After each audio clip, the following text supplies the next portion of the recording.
If you want to find out more, it's nsukp.co.uk. Let's move on then to this week's news.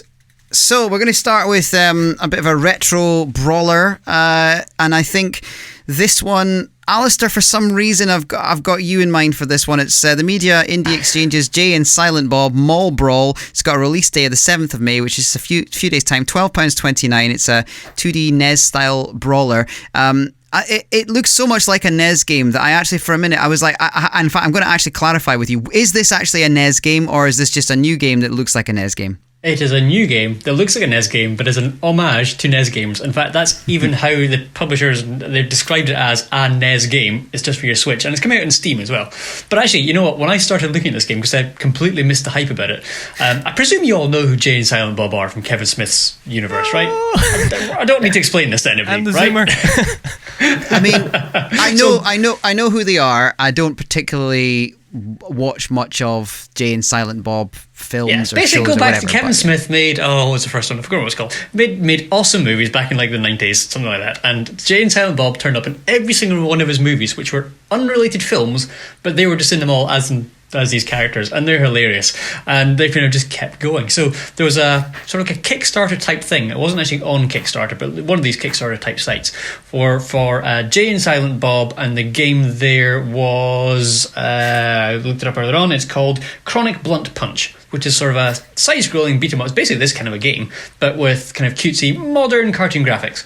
And what they did as a little thank you, I guess, for their backers, is they've made this game, which is Jay and Silent Bob Mall Brawl, and they were going to release that for free to their backers. And then they decided, actually, we'll release it for free, but we'll also sell it. So it is now coming as both a physical edition, I think, and a digital download for the Switch. And that's really kind of cool. I'm quite excited about this. The game looks really good fun. It is literally a side-scrolling NES-style beat-em-up of Jay and Silent Bob, and you just walk along and you punch people and hit people with skateboards, and it's very, very 1990s in the way it looks, the way it plays, the way it feels. It just makes me so happy. James, is it the kind of game that you're going to maybe play with a friend? Because I know that when we've played games like Broforce in the past, and okay, that's, it's not the same kind of thing, but the co-op element of it perhaps on this, because I'm assuming that's how I would see it being played. I think so. It's not my type of game. It's a sort of game where I would visit you and you would say, let's play this. And I'll go, okay. And hopefully I'll enjoy it because you've got strange taste in 2D brawlers. No, to be fair, there was one 2D brawler that I've said on the show before. What was it called again? It's on the Switch. Is that the one you and me played? Yes, and we enjoyed it. Me and you loved it, Alistair. Me and James hated it, and it's really funny because I think because James is younger than me and you, I think it's because we grew up with a lot of these games and we have that nostalgia for it. James, he was growing up with things like the N64 and the PS2 and stuff like that, which was much more kind of the platformy stuff and all the rest of it. So that's my theory, Alistair. I think that's a really very sound theory. I mean, yeah, like you said, we grew up playing Streets of Rage, or what was the one I had? It was Battletoads versus Double Dragon. Yes, Double Dragon. Things like that. They were great games, and we've probably got a slightly nostalgic rose-tinted view of some of these games, but they're good fun. I don't care. They're good fun. I like whacking people with a baseball bat digitally. It means you don't need to do it physically in real life. Anton, you're playing at the moment. You're going back in time and doing the kind of Streets of Rage thing. Does this look like something you would go for? I'm completely amazed that this is a game they were just going to go give away for free, because it doesn't look like it. It's a very 8-bit and kind of natively 8-bit kind of in a way a Shovel Knight would be. But it really does look quite polished, and in a similar way that I'm really happy to get Streets of Rage 4 now on the Switch so I can do multiplayer. I have never played a Double Dragon style game multiplayer, so kind of I would be up to try and kind of pick this up and get some multiplayer going, because it's an experience I haven't had yet. You know what's really cool? Limited Run Games are actually doing a proper NES cartridge. Nice. Oh, really? Like to put in a NES, or is it like a themed box? No, to put in an actual NES. Oh my god! Oh, that's wonderful. There's nothing more disappointing when you get a game that looks like it could run on the original hardware, and they're like, "No, we've actually cheated the system. It's a 3D game that we've just like slapped pixels on." Like when it's built to the code, that's where it's great. Yeah. This is awesome. Yeah. It fits in a proper NES cartridge. Oh, excellent. Well, I think I am definitely interested to see how this looks when we get it released in just a few days' time. It's going to be $12.29, which is pretty good value, depending, of course, on how. And I love the fact that, as you say, Alistair, they've built this as if it's a NES game, so it feels like, had they wanted to go to the expense, they could have tried to make it for the NES, like you get a lot of new games made for old consoles, but they've gone, nah, actually, let's just put it on other things. So the Switch is a great place for that. Next up is another game with a lot of retro feels, and this one, really excited to come to the Switch, because this is a game that is brilliantly reviewed. It's not just brilliantly reviewed by reviewers, but by people who play it as well. It's 3D Realms. They've announced Ion Fury. It's come to the Switch on the 14th of May, so just a little week or so to go for that one. $24.99. It's a first-person shooter built on the same image and style of a classic first-person shooter like Duke Nukem. It really does look like that, but it feels much more kind of made for now, and it brings me back to those days where you would have networked PCs to play games like this. Anton, I have to say, I really like the look of this one. Yeah, it looks absolutely stunning, and it's been interesting following the history of this game, because it originally started off as a game by the name of Ion Maiden. Lawyers came chapping at the door, of course, but they were trying to do something very ambitious for early PS4 era, and it ended up looking like a early PS2 game, and eventually it turned into what we have today. And it honestly looks like, if with the old Doom, Duke Nukem games, they were 3D shooters, but they were really just sprites kind of rotating to trick 3D. And this looks like if we never discovered what a polygon is, and then we just made a game today. I'm really loving the style of it, Al. It is awesome. It's a proper blast from the past, this, isn't it? It's bright and vivid, and your description is spot on. It is Duke Nukem today. It looks so good. And to be fair, the reviews of it have been fantastic. I mean, It gets 9.5s, 10s. It is stunning, sort of best first-person shooter ever type thing. It's just mind-blowing.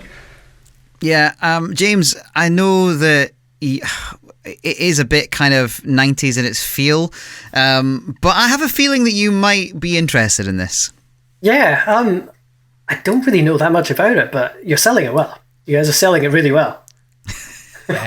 Well, that's I guess that's the job, isn't it? Like that's if we like an idea of a game. But I think the thing about this one, what I really like about it is probably the retro thing. It's probably the nostalgia thing again. I'm being perfectly honest. The much like the reason that me and Alistair love Streets of Rage style games, and James is a bit meh on them. It's probably the same reason, but at least this one I feel has a lot more substance to it. I don't necessarily think you need to have the retro feel for it, Anton. You don't necessarily need to have loved that the first time around. It's the thing I'm quite curious about it, beyond just the aesthetic value of it, is it looks like it has the kind of PS1 era difficulty of first person shooters. There are many shooters in the last couple of decades I've loved. When you play them on like the harder difficulties, like I've been going through on Legendary all the Halos as a little wee goal to myself. And it's less hard, it's just more so, how much patience do you have, and how much are you willing to just pop out behind cover, fire one bullet, go back? Whereas this, it's got the health packs, it has boss battles, which you rarely get in shooters now, and apparently it gets really hard in the kind of final act of the game, so difficult and gameplay wise, it might be nice to experience it with more than 12 frames per second. Yeah, absolutely. Okay, next up then, Baltoro Games have announced Urban Flow. It's coming out Q2 2020. Single player or scalable co-op modes. This sounds like a disaster already for the colourblind among us. Manage traffic lights and prevent accidents. Alistair, over to you. Yeah, I mean, I think that worries me a little bit. I've not managed to find much on it. It looks interesting. It's I don't know how to describe it. The only thing I could find was like a little, almost like a GIF that they had on their website showing you traffic moving around the city. That's all I could find. Yeah, I mean, I've seen a bit of it, and it reminds me a bit of those kind of like management sims where, like, what's the airport ones you get, like on mobile apps? There's the it's when you have planes coming in and out, you have to manage the timings. Yeah. James, you've played one like that, haven't you? I can't think what the name is, but yeah, and you draw the paths of the planes and that sort of stuff. I loved that game, and then it stopped working when they upgraded iOS to 16. That's very true. It did. There was a problem with it, but yeah, it reminds me of a bit like that, but more kind of blocky and a bit more kind of colourful looking, and I think there's potential here because it's going to be a management traffic type sim, and if you are someone who gets a kind of buzz out of managing things, think like 911 Operator, which I for some reason can't play, and I don't understand why what I'm doing so wrong, because I'm sure that me and Alistair are fairly similar at our standards of gaming, but yet for some reason Alistair's thinking it's a breeze and I think it's impossible, and I don't understand that. But James, this feels like the kind of game that I think you would play. I think so. I agree with you about 911 Operator. Didn't quite get it. Yes, really liked This Is the Police. You recommended that to me. But 911 Operator, I didn't quite get. So I'm hoping this is on the can understand side of things and not the inexplicably can't play it for unknown reasons. Yeah, I mean, Anton, you know the game Conduct Together? It reminds me a little bit of this, this game. I'm quite intrigued by this game, Like, for me, when you play a game like City Skylines or SimCity, half of that game is a management sim, like managing traffic and making sure things work. And I think in 2020, with Burnout coming out, it will kind of add to my balance of causing and diverting ad crashes. It will be the equilibrium I need inside myself. Yeah, well, it is coming fairly soon if you want to check it. And the idea of a co-op, that scares me, Anton. It's really interesting. It might seem weird, the inclusion of scalable co-op, but basically it's literally the kind of case of you just press plus on your controller and then you jump in. But apparently the game scales so you have more cars, it gets harder. So it isn't just like you're kind of making it easier by yourself by getting a friend in.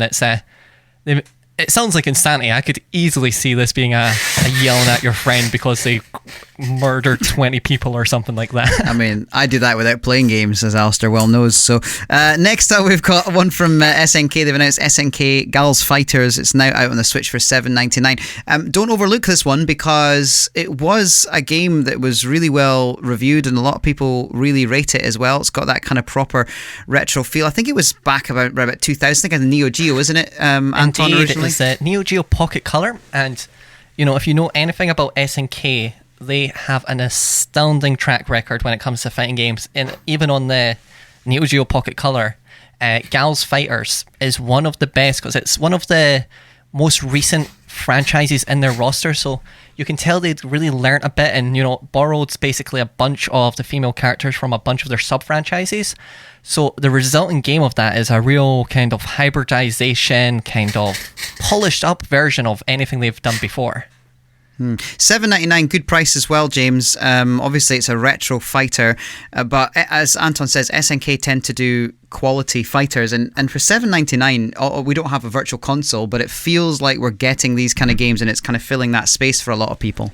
Yeah, I think so. And as you say, it's a decent price for something like this. It's clearly something that a lot of people are going to want to add to their collections. Yeah. Alistair, what about you? Because I know that you quite like a fighter now and then. I don't mind fighters. I used to quite like fighters actually back in my heyday of gaming. I'll put it that way. I loved them. But actually, you know what? I've got to the stage now where I play them so infrequently that if I pick up a controller, within about 30 seconds or so of the first round, my thumbs are aching. I can't play fighters anymore. I've lost the ability to do it, and I don't have the I was going to say time. I'm going to rephrase that and say I don't have the patience to sit and actually put hours in to build up my thumbs again. But I mean, it's don't get me wrong, it is supposed to be a fantastic game. It was a great game at the time. It's come out already. The reviews are saying it's just as good as it ever was. So it's a nice addition. Yeah. And with regards to our thumbs, I'm quite curious to give this one a go because it's not every day you play a fighting game with like only 2 buttons. I think I can wrap my head around that. I'm not great at fighting games, but it's a start. That was what I was going to say. Maybe the fact that this was a Neo Geo Pocket Color game might help swing it for people like me and like Alistair who maybe aren't so kind of good at fighters these days, but that sort of simplifies things a bit. So I'm going to check that out, I think. Next up, this one I'm really interested in. This looks really, really good. It's Dangan Entertainment's Bug Fables, The Everlasting Sapling, which I think is an epic name. It's got a release date the 28th of May. It's described as a Paper Mario-style RPG. Reviews are really, really solid of this. People really seem to like it. I love the animation style. It does remind me of that kind of cut, kind of paper art thing, James, and it feels like the kind of game that you could sort of, if you're on the fence about it, it feels like the kind of game that you want to play and try out. So I'm definitely interested in this. What about you, James? I think so. I'm really looking forward to it. Thousand Year Door on the GameCube is one of my all-time favourite games. And I really hope that they eventually remaster it in HD for the Switch or something, just so I can play it again. But this looks really good. The art looks really fun, and I think the writing is hopefully really good. From the wee bits I've seen, it looks quite sharp, quite funny, and I think you need something like that when it's a game like this. And I think that'll help to suck everyone in. Yeah, Anton, I know that, again, it feels like it's maybe giving that sort of space where we don't have the kind of Paper Mario style games at the moment, but it feels like we might have something to kind of fill that void. Yeah, you know, when Paper Mario came onto the scene, it was such a mature title, and it's like, not in terms of its themes, obviously, but in terms of its quality, where, because it built off the back of kind of Super Mario RPG 1 and 2 on the SNES, it kind of had a level of polish and identity kind of from the offset. And, you know, those early titles, it had the kind of benefit of being like a first in a franchise where all the ideas were fresh, combined with the kind of polish of having built upon Super Mario RPG. And, you know, we've kind of lost that with the most recent entries. And this seems like a lovely homage to kind of a version of a franchise that we've kind of lost. So I'm kind of glad, because the Paper Mario fans have been really let down the last couple of games. They have not had good titles. So means we don't have to have too much or too high expectations for the next one coming. Yeah, I mean, also, again, it's quite retro in its look. Do you think it's something that you might look at? No, see, I think I'm going to be the lone dissenting voice here. So I watched that and thought, nah, it is not doing it for me. The animation style is just really, I don't know, it looks like it's a really, really, really bad Saturday morning cartoon. It just didn't do anything for me at all. I like Paper Mario. I like the way it's put together and the way it animates and the art style, but this one just looks too, I don't know, there's just something really, really off-putting about it for me. The way the characters move, the animations are just, I looked at it and went, nope, straight away. The gameplay might be the best gameplay ever, and I still don't think I could kind of get into that, because I don't know what it is. I have no idea why I dislike it so much. It just irks me. It is very different, I think, in style to most other games. Like Paper Mario was, I guess, and it's maybe just too much of a kind of, at odds. It looks like a mobile game. You know, the way mobile games have got that weird kind of cutesy look, but it's very specific to, this is a mobile game. It sort of looks like that. Just that style. I'm not saying the game looks like a mobile game, but the art style is that style. Yeah. I mean, I think when I saw a couple of the stills, I might have agreed, but when I saw the actual kind of, footage of the game, I felt more like it looked a bit more solid, but than a mobile game, but certainly very well reviewed. So worth checking out if you are a Paper Mario style RPG fan. 28th of May it's coming out, so you got a bit of time to mull it over. Another game, I think, Anton, I'm going to come to you on this one because I know that you've got a bit of love for this franchise, but Oddworld, Munchs Odyssey. We knew it was coming. It's coming on the 14th of May, $26.99. Fair price for it. I know it's not your favourite in the series, but it's another decent one. Yeah, it's a very charming title, and it really, all of the Oddworld games had their kind of hint of weirdness, but you could kind of explain it where, the first couple ones are kind of like a kind of gritty, weird lemons, the kind of Stranger's Wrath is kind of shooter in the Western.